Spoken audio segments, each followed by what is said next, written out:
Recent టైంలో మనం మేజర్గా చూస్తున్న దానికి కారణం అంటే చిన్న పిల్లల్లో ఓవర్ వెయిట్ ఒబేసిటీ చాలా కామన్గా చూస్తున్నాము. సో ఓవర్ వెయిట్ ఒబేసిటీ వీటి వల్ల ఫ్యాట్లో హార్మోన్స్ ఆల్టర్ చెంది దానివల్ల కూడా అర్లీగా పీరియడ్ స్టార్ట్ అయ్యే ఛాన్సెస్ ఉంటుంది.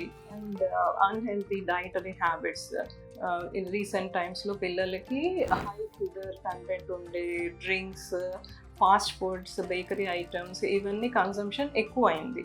వీటి వల్ల మనకి హార్మోన్స్ పైన నెగటివ్ ఎఫెక్ట్ అనేది ఉంటుంది అండ్ అర్లీగా పీరియడ్ స్టార్ట్ అయ్యేకి ఛాన్సెస్ పెరుగుతుంది.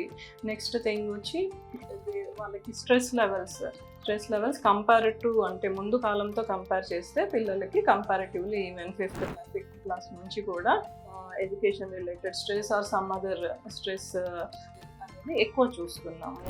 డిస్టర్బెన్సెస్ కూడా ఎక్కువ చూస్తున్నాము. ఫిజికల్ యాక్టివిటీ చాలా మటుకు తగ్గిపోయింది. బయటికి వెళ్ళి ఆడుకోవడం ఇవి చాలా తక్కువ చూస్తున్నాం. సో ఇవన్నీ కూడా మనకి ఇలాగ అర్లీగా హార్మోన్స్ డిస్టర్బ్ అయ్యి అర్లీ పీరియడ్ స్టార్ట్ అయ్యేదానికి ప్రెసిపిటేట్ చేయొచ్చు.